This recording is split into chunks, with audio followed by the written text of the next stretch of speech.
welcome back to Fight Talk, where we talk combat sports. My name is Austin Ullman, and today we've got the boxing fights that we absolutely need to see in 2025. The landscape has changed. Boxing will never be the same. What we've saw this past year in boxing is something we never expected to see a couple years ago, and frankly, it's never going to be the same. The list that we made like this, if I made this list a couple years ago, it would have been fun, but probably wouldn't have seen any of the fights. And maybe a couple fights on the list would happen a couple years down, but they'd probably be too late for both fighters. It wouldn't be as fun. And today, it's a totally different ballgame. Today, all of these fights are realistic, and I would not be surprised whatsoever if every single one of these fights that I'm going to name today actually happen, which is what's crazy. But the Saudis have changed the sport, and they've not just changed the sport in their own right, but they've forced other people to change the way they do things and to make big fights. So, without further ado, 10 fights in boxing that I hope to see this year. Number 1, Fury Joshua. It's not the Fury Joshua title fight that we thought we were going to get. It does not have the same stakes. It is not going to be as watched. It's not going to be, it's not that fight. It's not that fight.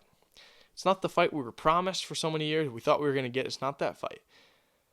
What it is it's an opportunity for both these guys to not just rejuvenate their careers, but when you have one fight that's talked about so much, even if both guys are coming off a loss or losses, it's still a big fight, and it's still a lot of fun.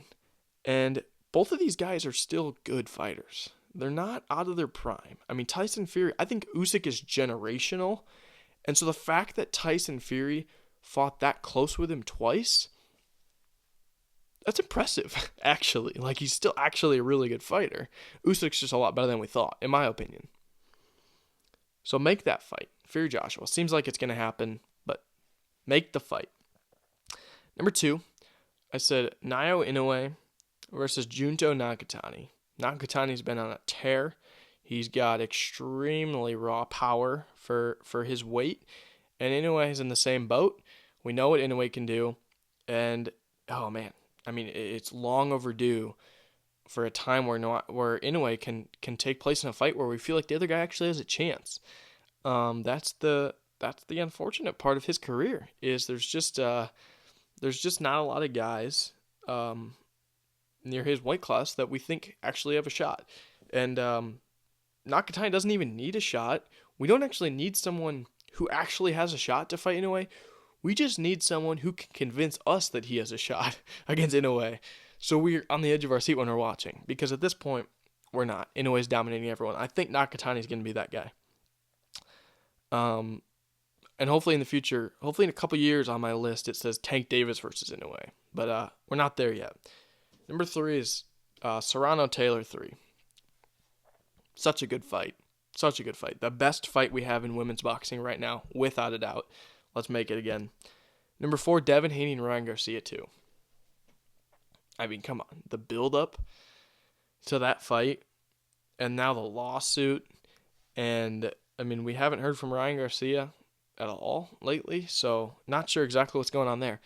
But the build-up to that fight, and then just even stylistically the fight, the fact that Haney let 3 of those left hooks get in and knock him down, incredible.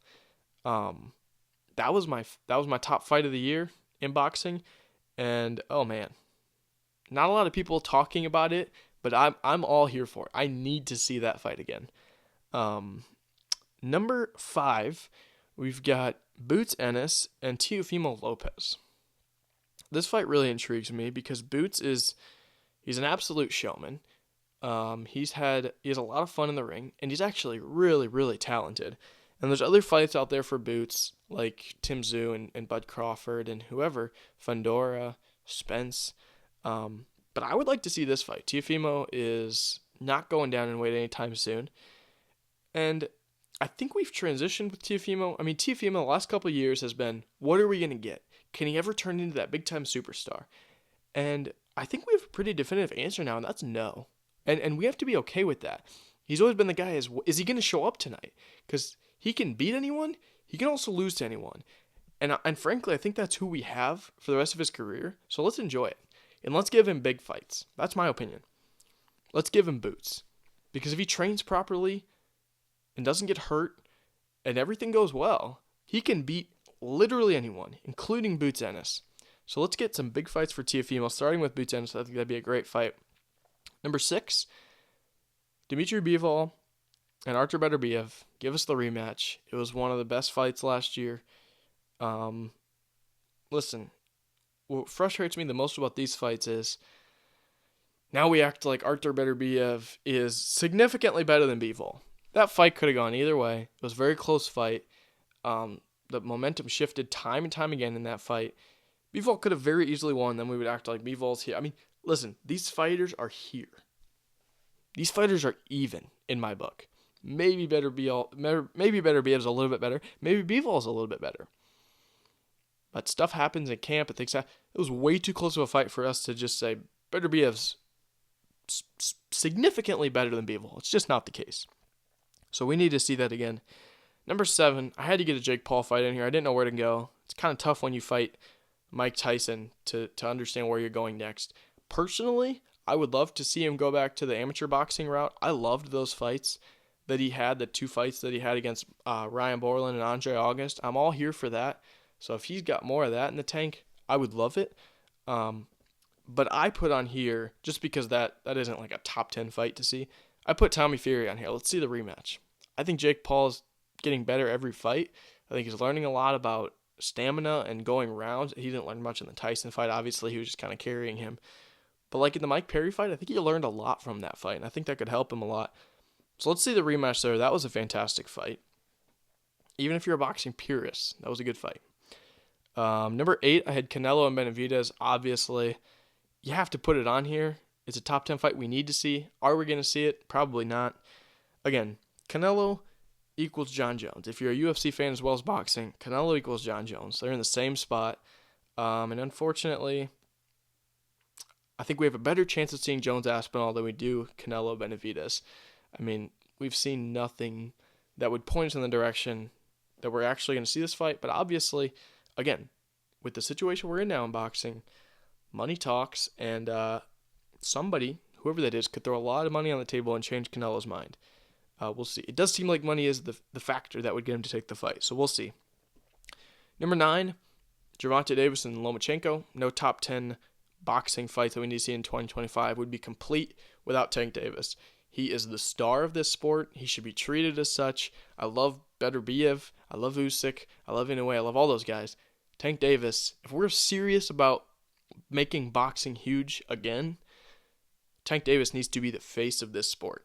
And a fight against Loma would be a fantastic step up in competition and a chance to see where he's at. So hopefully we get that one. He's obviously fighting Roach. I think March 1 is the date for that. And then number 10, Shakur and Zepeda. This one's easy. We have to see it. Hopefully Shakur and Tank are on a crash course for each other. And Zepeda, again, Loma's a step up in comp for Tank, and Zepeda's the same thing for Shakur. So hopefully we're going to see that fight. But that is it. That's the top 10 fights in boxing that I need to see this year. Hopefully we get most of those. Again, it's crazy. A couple years ago, we would have seen maybe 1, maybe 2 of those this year. And now there's a chance we could see all 10. I mean, that is the way this sport has changed, and we can be grateful for that. So I'm excited to look back at the end of this year and see how many of those fights we saw. Hopefully all of them. And also look at what big fights happened that I didn't have my eye on, that my radar didn't catch, and that actually happened and turned out well. We had some huge fights this past year, and I'm looking forward to some huge fights this next year. For now, I'm Austin Ullman, and this has been Fight Talk.